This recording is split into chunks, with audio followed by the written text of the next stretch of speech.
Well, for more analysis, let's bring in Dr. Chong Ja Ian, Associate Professor of the Department of Political Science at the National University of Singapore.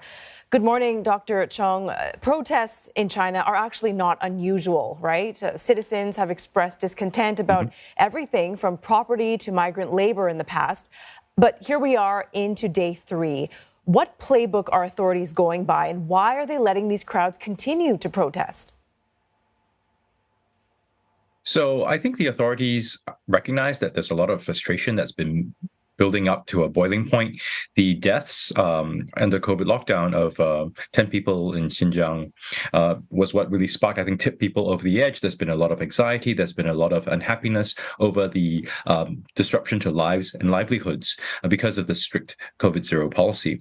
So I think one thing the authorities are probably hoping is that the energy will peter out. And I think why they're taking a slightly looser sort of approach is they're taking a leaf from what they previously done. They let the protests sort of peter out a bit before they clamp down. This is what they've done in various localized protests that you had mentioned earlier. However, what is a bit different this time around is that protests are springing up on the same issue across different cities all over China. When you hear Chinese people speak about this situation, it's not hard to understand why they're angry. These restrictions Washington has called unrealistic. What was President Xi's goal when he implemented it in the first place? And do you think these curbs are actually about control and propaganda or the science of the virus? So I think when the restrictions first came in, they were at a very different stage of the pandemic. We didn't know as much. The vaccines hadn't fully come out yet. So there was a very, very different stage. And as the Chinese versions of their vaccines have come online, we know that they are effective, maybe not as effective as the mRNA ones, but they offer some protection. There's been some effort to push this through. The vaccination rates are pretty high, but I think among vulnerable groups, probably still not high enough. There may be some worries that the less effective vaccines plus China's own limits on their hospital beds and other medical resources might really put too much pressure on the system. So that was some of the earlier consideration. Now, of course, there's the question of, well, why don't they let in mRNA vaccines? There's been some dispute over the intellectual property of getting this in.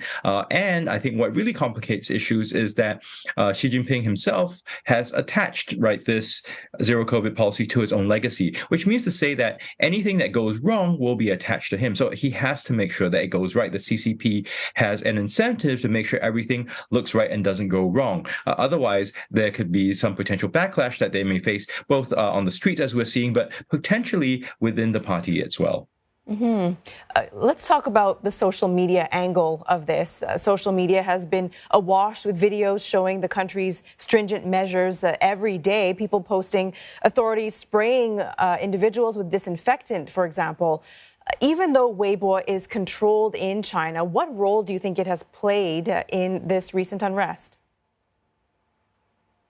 So Weibo is, very widespread in China. There's a lot of control, but what we also know is that a lot of the controls seem to be manual. The PRC system hires many people to actually go through and delete posts and figure out what should be on there, what shouldn't. So it's very labor intensive. Of course, China has a lot of people, but this makes things a little bit slower, makes coordination a little bit difficult, especially when many localities are having various kinds of issues. Plus, the issue with Weibo and other Chinese social media is that the way that the PRC state has been trying to get people to come under more surveillance has been to put them on these sorts of systems. Well, the issue is then you put people on the systems that are reliant on them for all kinds of things, including news, and you're not censoring fast enough. News has to get around, about how to go around and work with COVID restrictions, so on and so forth. So the social media element, while it's a tool of control, it also allows a channel for more information to go out, for some of the challenges to more authoritative voices to come about. And some observers are arguing China is caught in its own trap. So how do you think the country is going to roll back or maybe shift to a more moderate strategy without appearing to lose face, as some say? Or as you mentioned, President Xi has linked his legacy to this zero COVID policy. So what options does he have? So I suppose the smoothest way is to let the protest peter out a bit, come in with more control in terms of the protest. But then while you're doing that, ease some of the COVID restrictions in practice, even if not in name. And then after a while, you can move away from those stricter restrictions, claim it's a victory and you're at a different stage of the pandemic, and move ahead. And while in the meantime, that sort of period of that you use it to boost vaccinations, you use it to boost up your medical facilities in the hope that the spikes won't in infections won't be that serious. I mean, many places that have lifted restrictions, we've seen big spikes. So I think that's one of the things the Chinese authorities would be concerned about. And before we let you go, Dr. Chong, President Xi, of course, recently cemented his power and his place in history.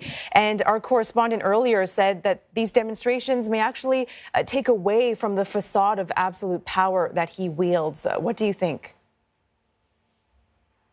So State Chairman Xi has pretty much consolidated his position within the party, but China is a vast, vast country, and there are many people. So, and control, sometimes people forget, is also costly. It takes people to go around and make sure citizens are following the COVID restrictions.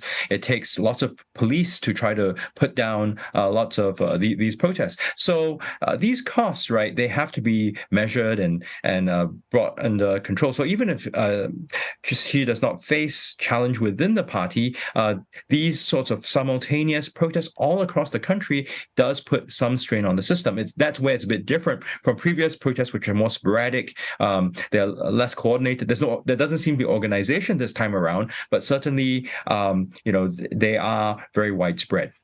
All right, we'll leave it there for now. Thank you very much for your time this morning. That was Dr. Chong Ja Ian, Associate Professor of the Department of Political Science at the National University of Singapore.